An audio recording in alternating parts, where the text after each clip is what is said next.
Baik, Assalamualaikum warahmatullahi wabarakatuh. Perkenalkan, saya Cindy Marunalia Putri, perwakilan dari kelompok 10. Nah, di sini saya akan mempresentasikan materi mengenai peserta didik dengan keistimewaan atau peserta didik luar biasa. Baik, materi pertama yaitu All Learners with Exceptionalities. Nah, tidak ada dua anak yang persis sama dalam cara belajar dan berperilaku. Nah, di sini, tentunya kita tahu ya bahwa setiap anak itu berbeda, berbeda cara belajarnya dan, berperilakunya, yang mana ada cara belajar anak yaitu bisa memahami dengan membaca terlebih dahulu, atau harus dengan nulis dulu mereka baru paham, baru ingat. Ada juga yang, lebih enaknya menggunakan media seperti mendengarkan atau melihat video dan sebagainya. Nah, dan sekolah tidak dapat secara praktis memenuhi kebutuhan setiap siswa secara tepat. Nah, dalam menghadapi perbedaan-perbedaan cara belajar dan berperilaku anak tadi, sekolah tidak dapat memenuhi kebutuhan setiap siswa tersebut. Karena kan muridnya juga banyak, jadi guru-guru juga tidak dapat satu-satu menyesuaikan cara belajar mereka. Nah, beberapa siswa memiliki cacat sensorik atau fisik, seperti kehilangan pendengaran atau penglihatan, atau cacat ortopedi, yang membatasi kemampuan mereka untuk berpartisipasi dalam program kelas pendidikan umum tanpa bantuan khusus. Nah, biasanya nih dalam satu kelas tuh ada aja yang memiliki keistimewaan, seperti tadi kayak penglihatan, misalnya yang belum parah banget tuh. Berarti bantuan khususnya duduknya harus di depan, di paling depan, agar mereka dapat berpartisipasi dalam program kelas pendidikan umum tersebut. Ada pula, kayak misalnya, yang memiliki disabilitas intelektual. Jadi guru harus lebih ekstra lagi dalam memberikan pemahaman kepada mereka. Ada pula siswa yang memiliki cacat intelektual. Nah, seperti yang saya katakan tadi, gangguan emosi atau perilaku atau ketidakmampuan belajar yang menyulitkan mereka untuk belajar di sekolah umum tanpa bantuan. Nah, kalau udah sulit, nggak bisa menyesuaikan lagi, bisa bisa anak-anak istimewa ini seharusnya udah dimasukkan ke sekolah luar biasa. Kemudian, apa itu disabilitas?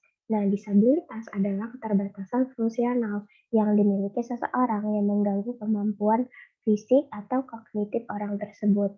Anak-anak seperti itu tidak sebaiknya diberikan label yang dapat dengan secara tidak sengaja menstigmatisasi siswa, merendahkan mereka, memisahkan mereka secara sosial dari rekan-rekan mereka, atau mendorong diskriminasi terhadap mereka dalam bentuk apapun. Nah, anak-anak dengan, eee, disabilitas ini tuh nggak sebaiknya kita bilang mereka kayak, "Ih, cacat," atau kita kita apa, kita omongin gitu, kita lirik kayak sinis gitu, nggak sebaiknya kayak gitu. Kenapa? Karena mereka bakal merasa rendah, bakal memisahkan diri dari sosial, bakal merasa bahwa mereka itu benar-benar berbeda dan benar-benar kurang, padahal mereka ini kan istimewa ya. Nah, jadi seharusnya gelar-gelar atau sebutan-sebutan yang nggak enak tuh jangan disebut, lebih baik kita sebutnya dengan anak-anak yang istimewa, anak-anak yang luar biasa. Karena biasanya di balik kekurangan mereka itu mereka punya bakat-bakat yang orang normal pun belum tentu bisa. Kemudian jenis-jenis keistimewaan. Nah, di sini ada pertama intellectual disabilities. Fungsi intelektual di bawah rata-rata dan kesulitan dalam mengelola perilaku adaptif.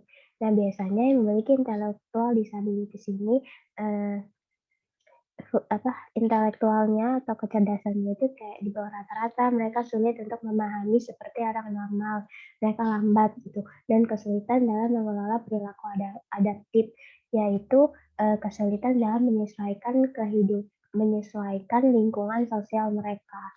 Nah, apa sih penyebab dari cacat intelektual ini? Penyebabnya itu banyak ya. mulai dari warisan genetik, kelainan kromosom seperti Down syndrome, kemudian ada penyakit yang ditularkan dari ibu ke janin dalam kandungan seperti rubella, campak Jerman, dan sifilis. Kemudian ada lagi penyalahgunaan alkohol atau kokain oleh ibu yang yang mengandung selama kehamilan gitu ya. Terus kecelakaan lahir yang mengakibatkan kekurangan oksigen. Kemudian penyakit dan kecelakaan pada masa anak-anak. Kemudian ada lagi kontaminasi racun dari lingkungan yang umumnya nih terjadi di daerah yang kumuh gitu, yang kurang pelayanan kebersihannya. Nah, cacat ini tuh mohon maaf, intellectual disabilities ini jarang diidentifikasikan sebelum anak-anak yang menderita ini tuh masuk sekolah. Karena anak dalam kategori ini tuh mungkin apa ya, kalau di rumah tuh tampak normal gitu. Nah, tapi pas udah di sekolah kan ketahuan tuh intelektualnya gimana, kemudian sosialnya gimana. Kemudian ada learning disabilities. Nah, learning disabilities cenderung memiliki akademik yang lebih rendah daripada siswa yang tidak memiliki disabilitas ini. Nah, learning disabilitas ini yaitu contohnya kayak keterlambatan dalam pencapaian dalam satu atau lebih bidang utama, seperti kayak matematika, terus kayak membacanya lama banget baru lancar gitu. Kemudian ada kesulitan memecahkan masalah, kesulitan, untuk memotivasi dirinya sendiri, terus, me-manage dirinya sendiri, kemudian terlalu bergantung pada orang lain atau temannya. Terus gangguan tertentu dari memori, pemikiran atau bahasa yang nggak mudah ingat gitu, keterampilan sosial yang belum matang, dan pendekatan pembelajaran yang tidak terorganisir. Jadi anak-anak ini tuh biasanya kalau dalam belajar matematika kayak bergantung kepada guru atau teman sebayanya gitu, nah nggak bisa eee, mengerjakan sendiri. Kemudian ada ADHD. Nah, Attention Deficit Hyperactive Disorder. Itu kesulitan mempertahankan perhatian karena keterbatasan kemampuan untuk berkonsentrasi. Jadi anak-anak ini tuh sulit untuk berkonsentrasi. Nah, biasanya mereka itu bertindak sebelum mereka berpikir atau tanpa memperhatikan situasi mereka. Dan mereka ini seringkali lalai atau mungkin, sulit untuk duduk diam gitu. Nah, kayak hiperaktif. Mereka juga dapat mengalami hal seperti insomnia, kemudian penurunan berat badan, perubahan tekanan darah, dan mereka ini nggak boleh diberi obat sebelum, atau kecuali cara lainnya tuh udah udah nggak bisa lagi gitu. Nah, udah nggak bisa membantu mereka untuk memusatkan perhatian, baru boleh dikasih obat. Kemudian yang keempat ada speech or language impairments.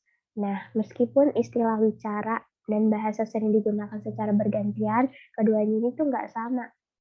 Siswa dengan gangguan bicara itu umumnya mengalami gangguan artikulasi seperti penghilangan, terus distorsi atau penggantian suara. Misalnya kayak beberapa siswa itu kayak kesulitan mengucapkan R gitu. Nah, R-nya kayak betagar, tinggal terus ada mereka tuh cadel.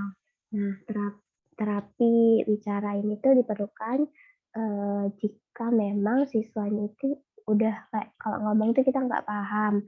Terus, jika masalahnya itu kayak, eee, disabilitasnya itu atau kesulitan mereka bicara itu udah nyebabin psikologis atau sosialnya mereka sendiri, kayak misalnya mereka udah kayak diejek, dibully, dan sebagainya.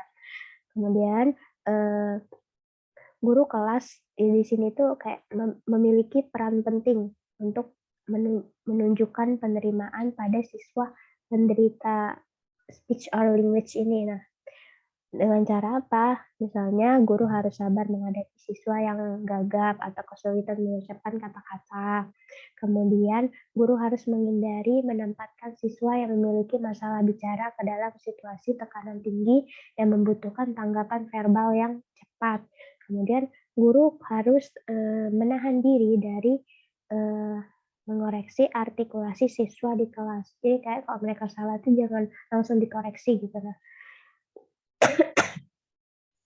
Nah, sedangkan siswa dengan gangguan bahasa ini yaitu penurunan kemampuan untuk memahami bahasa atau untuk mengekspresikan ide-ide dalam bahasa ibu. Kayak mereka masih kesulitan untuk menggunakan bahasa ibu gitu. Nah, kalau bahasa ibu kita kan itu bahasa Indonesia.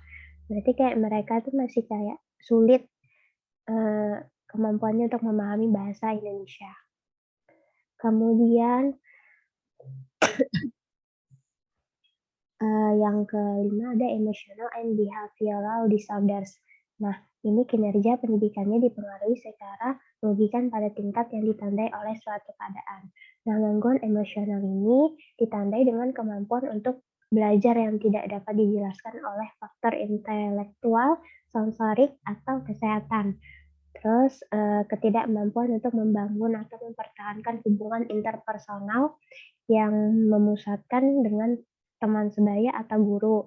Kemudian suasana hatinya tuh kayak sedih, depresi, kemudian kecenderungan untuk mengembangkan gejala fisik, rasa sakit, atau ketakutan yang berhubungan dengan pribadi atau sekolah.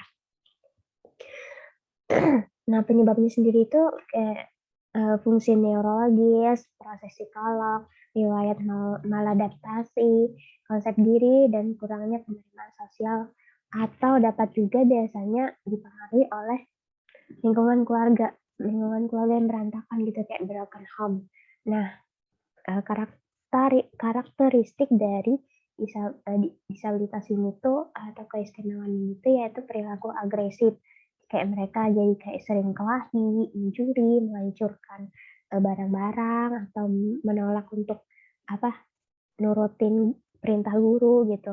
Nah, siswa ini tuh biasanya juga bakal karena kelakuannya tadi tuh bakal nggak disukain oleh teman-teman sebayanya, gurunya, atau terkadang pun ada yang parahnya nggak disukain sama orang tuanya.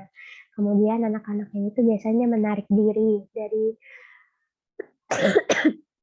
kehidupan sosial, kayak nggak dewasa, rendah diri, atau depresi. Biasanya memiliki sedikit teman juga. Terus kayak mereka tuh bermainnya dengan anak-anak yang lebih muda gitu dari dia. Kemudian ada autism spectrum disorder. Nah, ini cacat perkembangan yang secara signifikan mempengaruhi interaksi sosial dan komunikasi verbal dan non-verbal.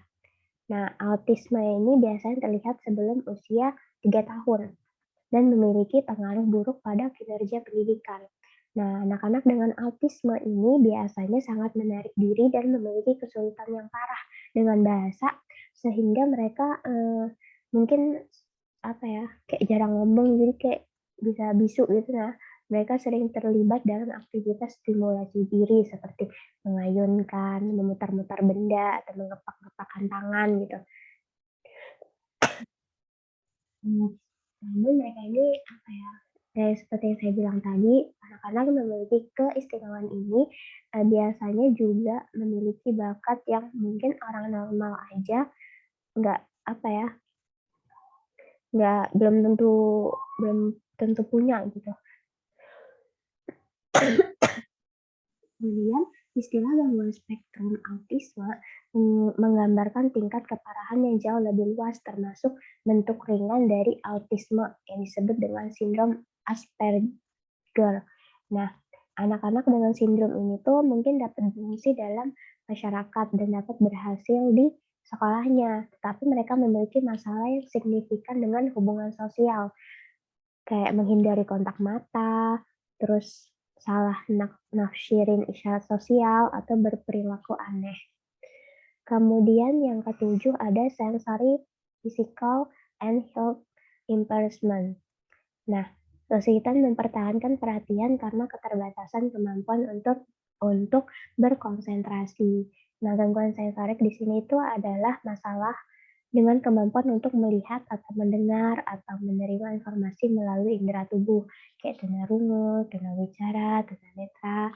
Gangguan fisik termasuk kondisi seperti cedera tulang belakang, distrofi otot, kemudian ada lagi gangguan kesehatan health impairment ini kayak sindrom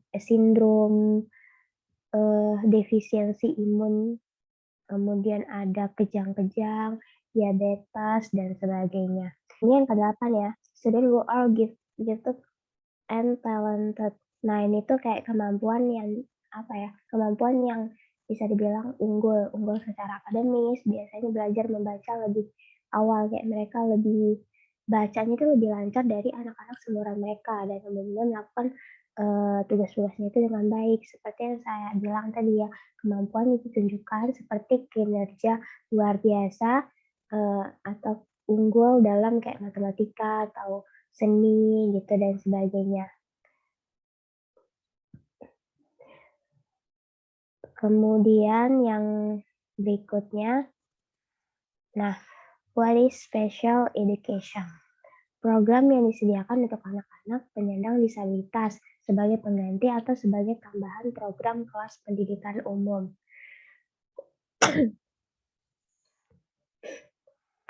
Jadi program ini tuh untuk anak-anak penyandang disabilitas sebagai pengganti atau sebagai tambahan program kelas pendidikan umum. Jadi biasanya kan di dalam kelas biasanya kalau sekolah-sekolah yang unggul tuh ada tuh namanya program eh, kayak mereka tuh yang anak-anak yang istimewa kayak dikasih pelayanan khusus juga gitu. Kemudian, kebutuhan siswa penyandang disabilitas dapat dipenuhi di kelas pendidikan umum dengan sedikit atau tanpa bantuan dari luar. Misalnya, siswa yang memiliki gangguan penglihatan atau pendengaran bisa kayak duduknya ditaruh di bagian depan kelas. Kemudian siswa dengan ketidakmampuan belajar ringan sampai sedang mungkin kebutuhannya terpenuhi di kelas pendidikan umum jika gurunya tersebut itu memenuhi strategi untuk mengakomodasi instruksi kayak ngasih instruksi yang sesuai sama kemampuan dari anak tersebut. Kemudian beberapa profesional bekerja sama untuk memberi layanan pendidikan. Siswa penyandang cacat yang termasuk dalam kelas pendidikan umum mendapat manfaat dari para profesional. Nah, ini tadi yang saya bilang di program disediakan untuk anak-anak penyandang disabilitas sebagai penggantinya atau sebagai tambahan. Dan ini tadi kayak ada yang memang udah bekerja profesional, mereka memberikan layanan pendidikan ke kelas pendidikan umum tersebut. Seperti layanannya itu seperti guru konsultasi, kemudian ada psikolog sekolah, kemudian ada spesialis pidato dan bahasa, maksudnya spesialis yang untuk penyandang speech and language study dan profesional lainnya yang bekerja sama dengan guru pendidikan umum ini untuk mengembangkan dan menerapkan pengalaman pendidikan yang sesuai dengan kebutuhan siswa-siswanya. Biasanya nih kayak profesional ini tuh datang ke kelas untuk mengamati perilaku siswa. Tetapi mereka tuh kayak paling seringnya menyarankan solusi kepada guru pendidikan umum. Jadi nggak langsung mengatasi siswanya langsung gitu, tapi memberikan solusi kepada guru pendidikan umum ini. Kemudian penelitian menemukan bahwa model konsultasi yang dirancang dengan baik dapat efektif dalam membantu guru untuk mempertahankan siswa dengan disabilitas ringan. Yang bisa dibilang disabilitas ringan ini masih bisa sekolah di pendidikan umum tanpa sekolah di sekolah luar biasa. Terutama mereka yang memiliki ketidakmampuan belajar di kelas pendidikan umum tadi kayak disabilitas intelektual gitu. Lalu mungkin itu saja paparan materi tentang anak luar biasa dari saya, kurang lebihnya mohon dimaafkan. Wassalamualaikum warahmatullahi wabarakatuh.